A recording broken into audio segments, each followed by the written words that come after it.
بسم اللہ الرحمن الرحیم۔ میں ہوں ملک محمد علی، پروگرام بات سے بات ملک محمد علی کے ساتھ۔ کیا ایسا وقت آ گیا ہے کہ اب وہ یوٹیوبر جو ایک ہی زبان بولتے تھے، ایک ہی ان کا ٹارگٹ ہوتا تھا، اور وہ ٹارگٹ پورا پاکستان جانتا ہے، پوری پاکستانی قوم جانتی ہے، اب تو اس ٹارگٹ کو اوورسیز بھی جاننے لگے ہیں کہ ان یوٹیوبروں کا ٹارگٹ کیا تھا۔ دولت کمانے کے چکر میں اور دولت کی اس حوث میں یہ اس حد تک آگے چلے گئے کہ انہیں پاکستان کی سلامتی، امن امان کا بھی خیال نہیں رہا، بلکہ پاکستان کے متعلق، پاکستان کے اداروں کے متعلق وہ زبان بولتے رہے جو کہ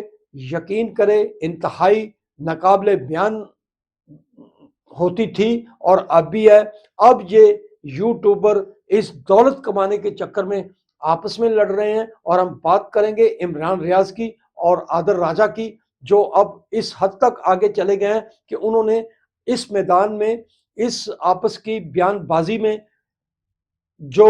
اپنی بیویوں کو بھی گھسیٹ کر لے آئے ہیں، اور آج کے پروگرام میں اسی موضوع پر بات ہوگی۔ اور پیارے دوستوں، جن دوستوں نے ابھی تک ہمارے چینل کو سبسکرائب نہیں کیا، پرائم مہربانی وہ ہمارے چینل کو سبسکرائب بھی کرے، لائک بھی کرے اور شیئر بھی کرے۔ اور ہم بات کر رہے ہیں یوٹیوبروں کی، عمران ریاض اور راجہ عادل۔ راجہ عادل وہ ہے جنہیں ابھی لندن ہائی کورٹ نے جھوٹ بولنے پر سزا بھی دی اور بھاری جرمانہ بھی عائد کیا، اور راجہ عادل کی زبان سے بھی پاکستان کے متعلق، پاکستانی اداروں کے متعلق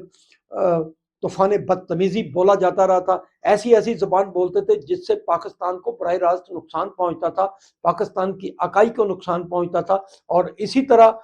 جو عمران ریاض تھے، ان کی زبان بھی کوئی ڈھکی چھپی نہیں تھی۔ ایک سیاسی جماعت کی آڑ لے کر یہ دونوں یوٹیوبر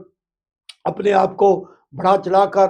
بیان بازی کرتے تھے، جس قسم کی یہ زبان استعمال کرتے تھے وہ کسی سے ڈھکی چھپی نہیں، اور نہ ہی وہ زبان بیان کرنے کے قابل ہے۔ لیکن انہوں نے ایک سیاسی جماعت کی قبولیت کی آڑ میں اور اس سیاسی جماعت کے رہنما کی مقبولیت کی آڑ میں جتنا نقصان ہم سمجھتے ہیں، دولت کمانے کے چکر میں اس جماعت کو بھی انہوں نے نقصان پہنچایا ہے، اس سیاسی جماعت کو، اس کے قائد کو بھی نقصان پہنچایا ہے۔ اتنی یہ بد زبانی بولتے تھے کہ جس کا براہ راست اس جماعت پر اثر ہوتا تھا، اور اب حد یہ ہوگی کہ اب ان کا کچا چھٹا انہوں نے اپنا خود ہی بیان کرنا شروع کر دیا ہے۔ اب عمران ریاض نے تو کہا کہ یہ جب وہ گرفتار تھے تو ان کے حوالے سے یہ پیسے کماتے رہے، اب انہوں نے بھی اسی طرح کے الزام لگائے ہیں کہ وہ ان کے نام پر پیسے بناتے رہے۔ اب انہوں نے اپنی بیویوں کو بھی اس میدان میں گھسیٹ لیا، لیکن ہم سمجھتے ہیں کہ باعث شرم یہ بات ہے ان یوٹیوبروں کو جو بہت بد زبانی میں بہت آگے سمجھے جاتے تھے، ان کی زبانیں بہت زیادہ لمبی تھی، اور خاص طور پر پاکستان کے متعلق، پاکستان کو نقصان پہنچانے کے متعلق جس قسم کے یہ پروگرام کرتے تھے وہ کسی سے ڈھکے چھپے نہیں۔ اب ان کا کچا چھٹا یہ بذات خود کھول رہے ہیں، لیکن ہم سمجھتے ہیں کہ پوری قوم کو، پوری نوجوانوں کو اب بھی احساس ہونا چاہیے کہ یہ ہیں لوگ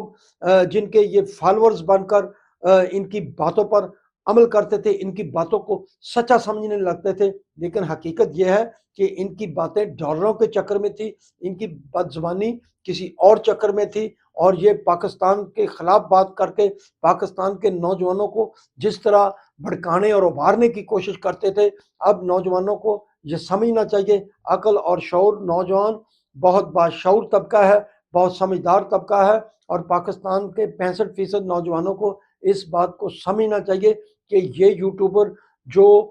انہیں فالورز بنا کر اپنی باتیں بولتے تھے، بھانت بھانت کی بولیاں بولتے تھے، پاکستان کے خلاف بات کرتے رہے سیاسی جماعت کی آڑ لے کر، لیکن اب ان کا چہرہ پوری دنیا کے آگے کھل کر سامنے ہے کہ یہ اب اس دولت اور مال و زر کے چکر میں آپس میں ہی لڑ رہے ہیں، اور اپنی فیملیوں کو بھی ان میں گھسیٹ لائے ہیں۔ سلام پاکستان، سلام اوورسیز، اللہ حافظ۔